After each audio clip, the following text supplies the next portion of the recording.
So how do we help our struggling writers, the ones that need intervention? All right, we're on to part 4 of intervention in writing. This is scaffolding the essay.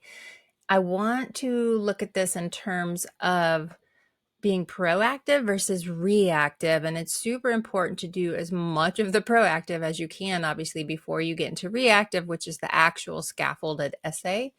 You don't want to get too far in the process and then realize, oh, you can't actually do this. So how do you break that down? The first thing you want to look at is CER, particularly with argumentative essay writing, which is claims, evidence, and reasoning, and practicing this in short bursts, multiple times, and repeat.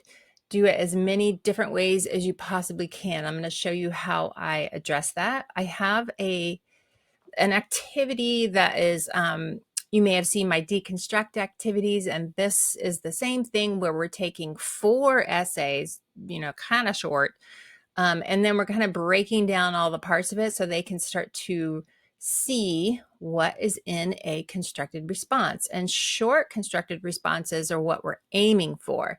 So we're going to practice with this so that they get used to what is a claim, where's the question, all the different parts of it. And then they are going to do little short sprints of writing. I'll show you that.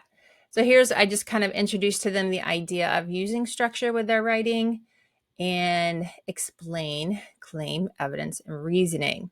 I love now using CER with pretty much anything. I also do this with all the history and the science. Whenever we're answering questions, it has to be done in a CER format. So they are given a task, they're put into groups, they are given a folder that has 4 different short essays in there, and they have to take them all apart and put them back together again. There is a twist here though. I'll get to that in a minute. It looks like this. There's the folder, and they have to pull out the essays and now start matching up all these strips with the question, the claim, the evidence, the reasoning. And it looks like this, so that you could also use these later if you wanted to use some of the questions to do some other activities. And then once they get into it, here's the thing where the writing part comes into play with a small group, is that they have all these strips and they have these essays, but one of them is missing the reasoning. They don't know which one it is because they're just going to see one blank strip of paper and they don't know which one. And so now they have to start figuring out, okay, if this is reasoning, it's the reasoning to what? And matching that up. And then once they figure out which one's missing, now as a group, they talk about, okay, let's write the reasoning in here. And one thing I'll show you up here when I do reasoning, right, I show them how to do something called since this shows.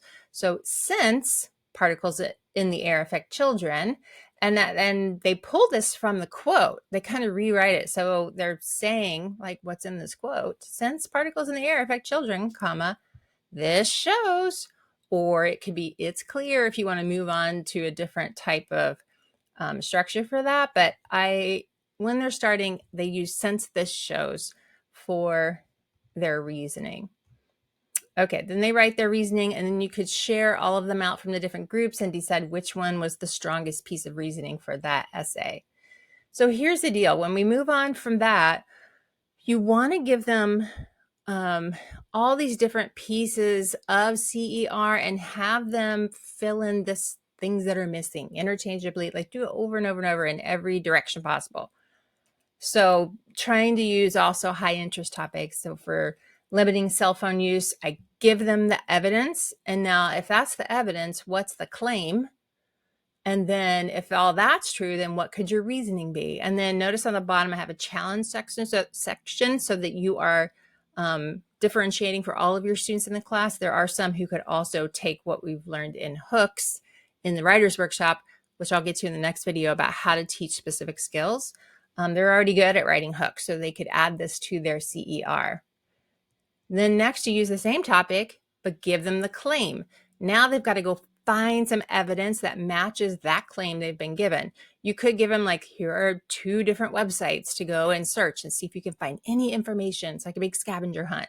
Once they find the evidence, Then they try and write their since this shows sentence. And after that, once they've done all that, you can start just throwing questions out to them. Do dogs make the best pets? Then have them start to go find research. And that's the thing, is trying to get them into, researching and looking for information before deciding what their claim is. That's the point of critical thinking, right? Is to see what the information is out there. It's not just your opinion, but really kind of diving into the research. And then having them maybe fill out their evidence first, and then going back and writing what their claim would be and filling in their reasoning. It just kind of shows them that, like, this is a fluid thing, and you want to, do it in all different directions. It's not always like, write your claim, write your evidence, write your reasoning. It's it's all connected. Now, one thing I wanted to show you is that, let's suppose they were having a difficult time with that. I would back it up even more, and now do the same thing, but use some high interest images instead of all the essays. Maybe all the essays are too much. So you just take a picture. What's going on in this picture? And you have them break down into 3 sentences what's going on in this picture. Well, the baseball players lost their ball over the fence. That's the claim. Evidence. In the photo, it shows 3 baseball players peeking over the fence as if they have lost something. And then in the reasoning, since they're peeking over and it's during the middle of a game, that makes it clear that this is a baseball team that has lost their baseball, something like that. Well, that may not be true, because actually I give them the reveal here. This one, there was a fire, but you don't show them that until they get done with their reason. They go, oh man, I want to get right. But you can do that with lots of different photos and just have them play around with CER with high interest photos as well.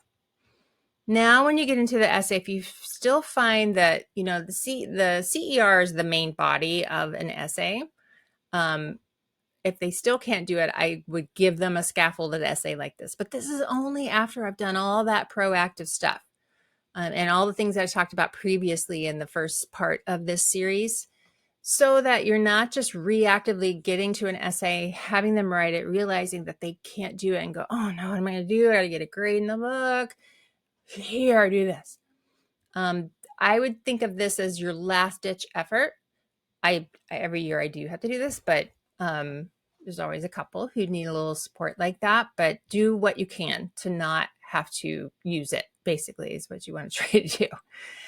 Okay, so after that, I do want to talk about skill building in the next video. I'm going to talk more specifically about the 6 skills that I teach in workshop. And that's separate from doing essay writing. So their skills are taught in a workshop type atmosphere. Their essays are done in a 10-day block, and it's product driven, and it's a totally different approach to it. So I'll break down a little bit more for you in the next video about skill building for writing intervention. I'll see you in the next one.